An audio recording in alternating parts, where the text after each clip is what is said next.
agora pro assunto em si, Rafael, perguntar para você o que nós sabemos que a gente tem que fazer o gel, né? O gel, pelo menos, digamos assim, quase que a base. Mas quais são os outros passos que você acha importante comentar que envolvem essa parte de divisão patrimonial aí?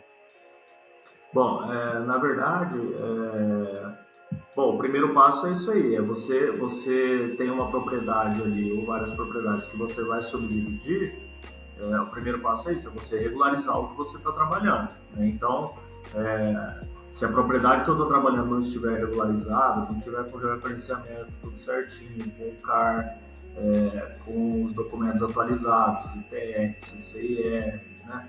Se não tiver tudo redondinho, a gente ainda não consegue entrar na fase da subdivisão. A gente pode fazer os estudos de subdivisão, mas a gente não consegue operacionalizar essa divisão juridicamente falando, se essa propriedade não estiver regularizada. Então, o primeiro passo é regularizar a área, que é o quê? Fazer o georreferenciamento, fazer o CAR, né? Deixar o CAR tudo certinho, atualizar o CCIR, se for o caso, né?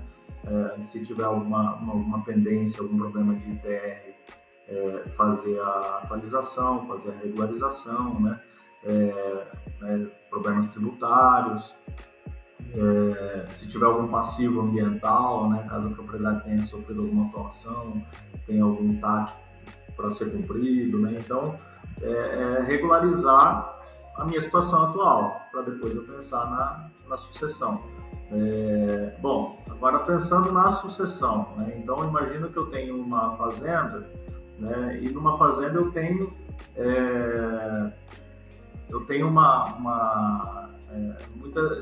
diferentes feições, né?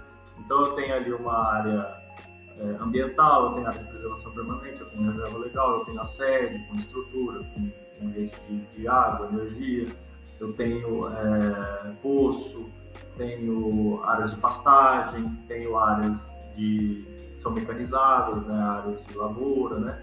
E cada uma dessas áreas, elas têm um valor diferente, né? Então, uma área de lavoura tende a ter um valor maior do que uma área de pastagem, mas se eu tenho uma área de lavoura que ela não tem uma aptidão tão boa para a lavoura, né, uma aptidão média, então ela já vai ter um valor um pouco mais baixo, né? Eu tenho uma área top ali, que é a mais produtiva, que a terra tem uma melhor qualidade, essa área vai valer mais. Eu tenho uma área na beira da estrada, com acesso fácil, ela vale mais do que aquela área que está lá no fundo, numa baixada, de repente, né? Eu tenho as áreas ambientais, que são áreas que elas precisam estar presentes, mas elas não geram renda, né? Não geram produção. Então, cada item desse tem um valor. Então, e aí onde entra a cartografia, né? O nosso trabalho apoiando o procedimento de avaliação de imóveis, né? Então, em regra, o que se fazia? Fazia-se um laudo de avaliação da propriedade. Então, fazer um laudo de avaliação da propriedade como um todo de porteira fechada. Mas se o meu objetivo é subdividir, eu preciso ter o valor das áreas subdivididas, porque imagina que eu tenho uma área que vale 10 milhões e que eu vou dividir entre 5 herdeiros, o mais justo é que cada parte subdividida valha 2 milhões. Se eu vou dividir 10 milhões em 5, cada parte tem que valer 2, né? E não eu tenho uma área de 100 alqueires, vou dividir em 5, cada parte tem que ter 20 alqueires. Não necessariamente tem que ter os 20 alqueires, mas eu preciso ter uma igualdade de valor. Então, nesse laudo de avaliação, a gente faz um mapeamento de valores dentro da propriedade, como se fosse uma planta genérica de valores que se faz para o município, a gente faz uma dessa dentro da propriedade, né? Então, eu tenho quanto que vale as áreas ambientais, quanto vale as áreas de pastagem, quanto que vale as áreas de lavoura, quanto que vale a infraestrutura. Então, a gente faz um inventário da infraestrutura e faz uma avaliação das benfeitorias, né? Quanto que, bom, eu tenho um poço furado, poço com outorga, sem outorga, caixa d'água, né? Então, eu avalio item a item daquela propriedade, né? Eu crio uma tabela ali, né? Então eu desmembro ela inteirinha em vários pedacinhos, crio uma tabela de valores. Então, eu tenho um mapeamento dos valores, né? A partir daí, a gente já não está mais falando em área, a gente está falando em dividir número. A partir daí fica fácil, dividir número, né? Então, mas nesse caso, assim, não né, igual você está falando, né, não é uma pizza ali que você pega e recorta e vai ter os tamanhos iguais.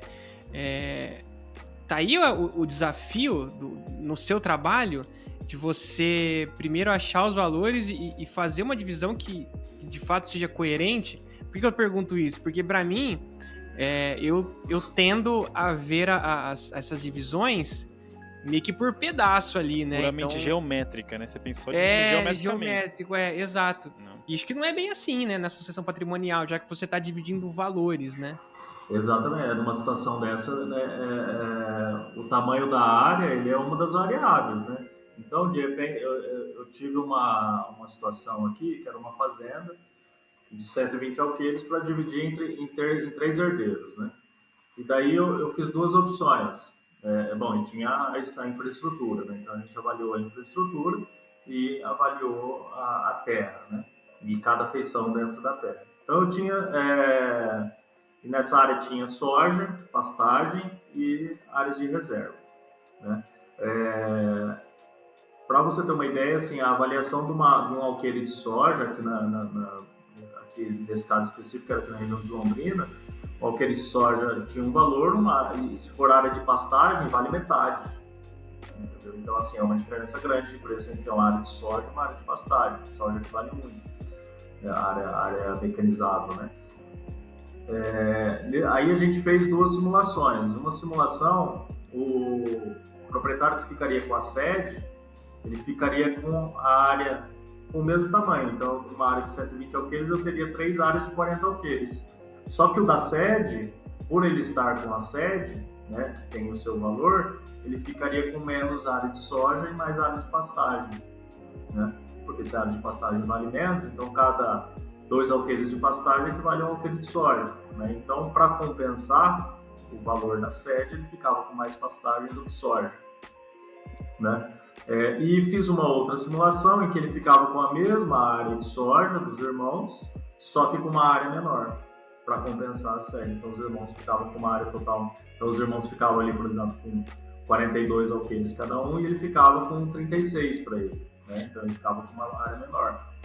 Rafael, eu queria entrar um pouco mais a fundo nesse assunto do valor patrimonial, do valor, né, de cada pedaço da área, né? Assim, você comentou que tem uma área de soja, mas você não é agrônomo até onde eu sei. Então, como que você consegue fazer essa mensuração dos valores? Você tem uma equipe por trás? Que tipo de profissional você tem que ter junto com você para conseguir fazer da forma mais democrática e com os melhores cenários bem estimados e tudo mais? Sim, na verdade é um trabalho multidisciplinar, né? É um trabalho multidisciplinar que a gente acabou centralizando aqui no nosso escritório para conseguir atender. Mas só para finalizar, essa situação que era uma área de 100 alqueires, de 120 alqueires para dividir em 3, o herdeiro que ficaria com a sede, para nossa surpresa até, ele escolheu ficar com uma área menor. Então ele optou por ficar com uma área menor para ficar com a sede do que ficar com uma área maior e mais área de pastagem. Porque para ele, quanto mais soja, melhor. Então, assim, ele não... em qualquer situação seria comum você falar, pô, mas o cara vai ficar com 4 alqueires de terra a menos. 4 alqueires de terra aqui na região de Londrina é R$800 mil, né? Então, mais em termos de valor, ele igualou. Então, os 36 alqueires dele valem o mesmo que vale os 42 alqueires dos irmãos. Entendi, a cultura que é diferente, isso, né? a cultura que é diferente. O cara prefere ficar com menos, mas em termos de produção ele acabaria ganhando. Então, Alex, só entrando aí no ponto que você colocou, a gente, para definir valores, né, quanto que vale uma área de soja, quanto que vale uma área de pastagem, quanto que vale uma área de reserva, não necessariamente precisa ser agrônomo, apesar de que a gente tem agrônomo na equipe aqui, porque a gente pode fazer um mapeamento do tipo de solo dentro da propriedade, porque de repente dentro da mesma propriedade você tem uma terra mais mista, você tem uma terra mais argilosa, e isso aí impacta na produtividade. Mas, mais do que isso, a gente faz um laudo de avaliação pelo método comparativo, né? Método comparativo de mercado.